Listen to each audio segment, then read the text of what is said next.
In today's video, I'm gonna make my travel fridge compatible with the DJI Power 1000 without totally destroying the connectors and the cables and making it compatible with the original configuration. So this fridge has a kind of weird plug, and it came with a standard AC adapter that has that plug.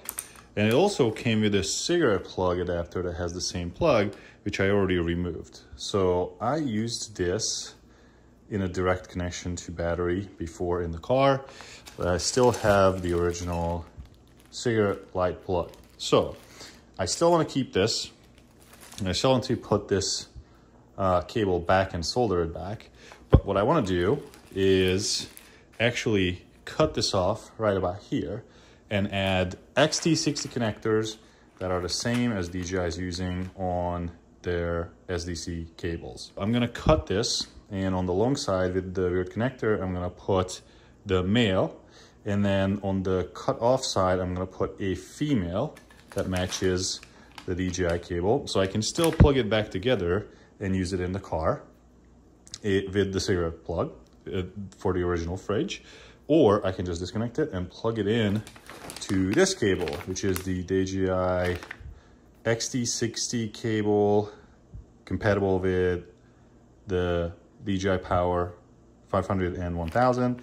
So it's essentially a 12 volt output, and my fridge is 12 or 14 volts. So this would be a direct connection without having to use this adapter, which is essentially a 12 volt adapter from AC, but I don't want to lose a lot of power with double conversion because I don't want to convert the AC to whatever the battery voltage is, and then having this converted back to AC and then converted down to 18 volts or 12 volts again for the fridge. So instead, I want to use the SDC port. So while this unit is actually charging in the car through a direct cigarette plug or just direct connection with the adapter that I already have, I want to be able to use the second port for this fridge during the summer.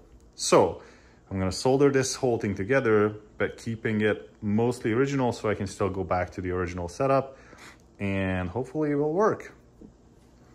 So my first step to do is I have to figure out which side of the original connector is the positive. So when I solder it, it will read correctly because I don't remember which side is the positive on these plugs. But I can use my multimeter and find out which side of this connector is the actual positive. So let's do this, and that is already correct. So this one actually supplies 14.5 volts without load, and it looks like that looking from the top, the left side would be positive and the right side is negative. So when I solder up the XT60 plug, I believe these are marked. Yeah, these are actually marked. I'm not sure if you can see it, but on the connector, it's actually marked plus and minus. So I just have to grab the male plug, which is this one, feed the little black sleeve onto the cable, and then solder the plus and minus according to the marks, which is a very easy process. And then repeat the process with the leftover cable and open this DJI cable and test it out.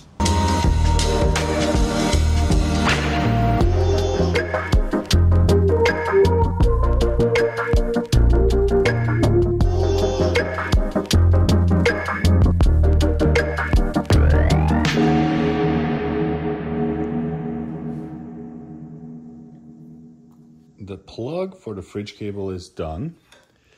It was actually pretty easy to do. Now the first plug I used, I actually overheated, it looks like, because if you can tell, the pin inside melted.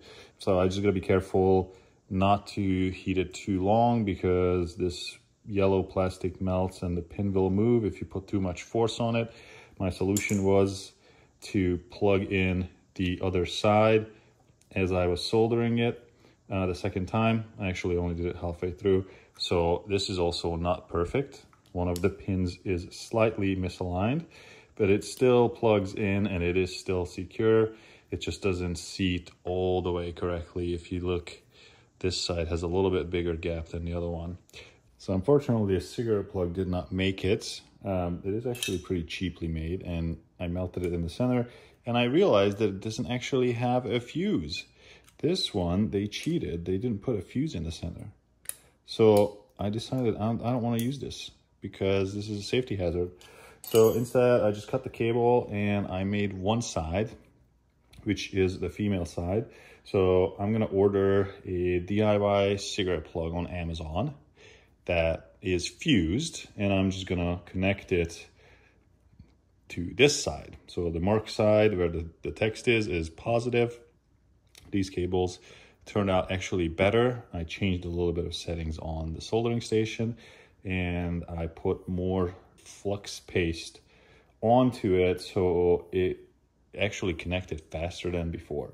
So now it's time to check on the actual fridge and test it, because now we have a finished cable that is this cable right here, with one side has this weird plug that came with the fridge, and then my freshly soldered XT60 connector. So let's open the DJI adapter and see if our freshly soldered plug will fit. So this one has the SDC, which is a DJI custom port, which is essentially an oversized version of this XT60 with 4 communication pins, because this port is an input and output port. And then the other side just has an XT60 female port. So I'm gonna check to see if our freshly made connector is compatible, and it is. It actually is pretty smooth.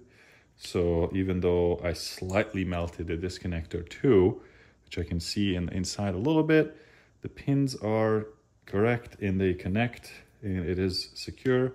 As far as like my soldering is fine. So now what I'm gonna do is I'm gonna ask the DJI to give me some power. It says it's giving 13.6 volts. So now I'm gonna go back to the multimeter again and measure left pin and right pin. So as you can see, I have plugged it in with the plug facing up and positive on the left, and it is giving me plus 13.5 volts, which does match the original AC plug.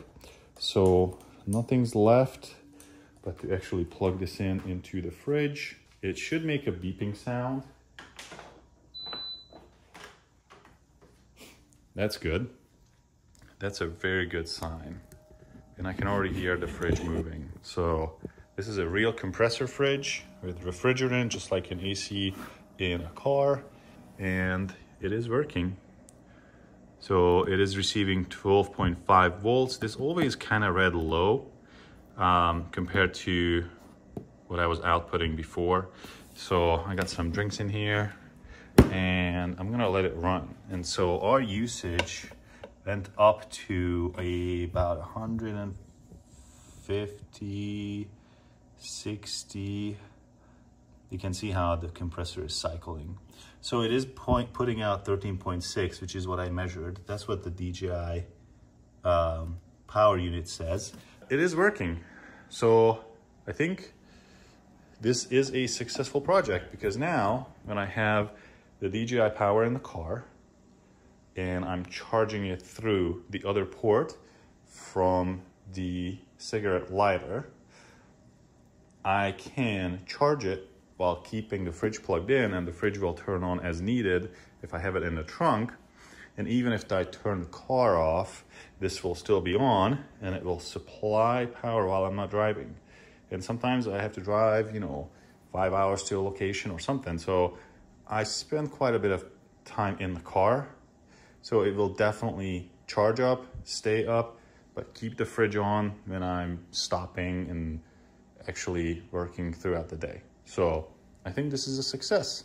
And I also finished the power that goes up the cart to here. So now I have power on top for cameras and stuff. And when I need to pack this away, this is removable. And then I just fold it in with the leg after removing the top tray. And I think that's the perfect way of storing it, because now where the DJI is there, I always have one power that is multi-slot, so I can charge cameras up here. And I always have a free slot for a light, which is currently lighting this setup that I used to film this short video. So my fridge is working. It is a success. The DJI plug does exactly what it's claiming to do. It gives you 12 volt unregulated output through an XT60 connector. So you can solder your own plug onto whatever accessory you want to use that will run on 12 volts. This is the end of this video. So thank you guys for watching, and give me a like if this helped you figure out your power situation. If you like doing DIY stuff, well, then this is a good project for you to do.